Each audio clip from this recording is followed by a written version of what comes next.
अगर आप शुगर के मरीज हैं या आपकी फैमिली में कोई शुगर का मरीज है तो इस चैनल को फौरी सब्सक्राइब करें।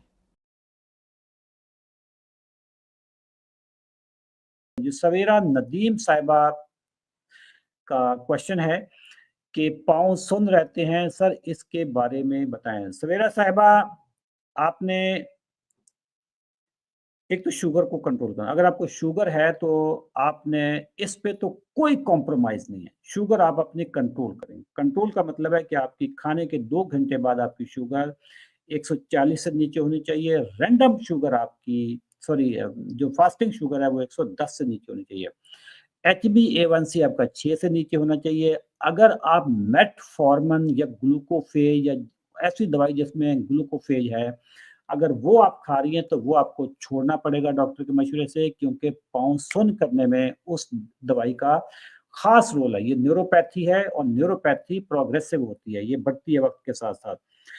शुगर माफ़िया दवाई खिलाएगा, फिर पाँव सुन्न होंगे, पाँव सुन्न के लिए फिर पाँव की दवाई खिलाएगा, फिर उस दवाई के साइड इफ़ेक्ट होंगे, फिर उसकी दवाई खिलाएगा।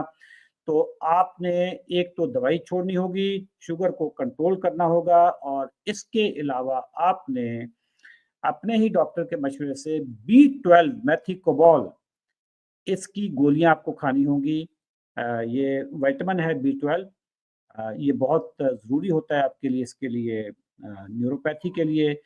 और आखिरी चीज़ मैं आपको बताऊँगा कि यूट्यूब पे आपने जाके सर्च करना है अशरफ चौधरी की एड़ियाँ उठाने वाली वर्जिश।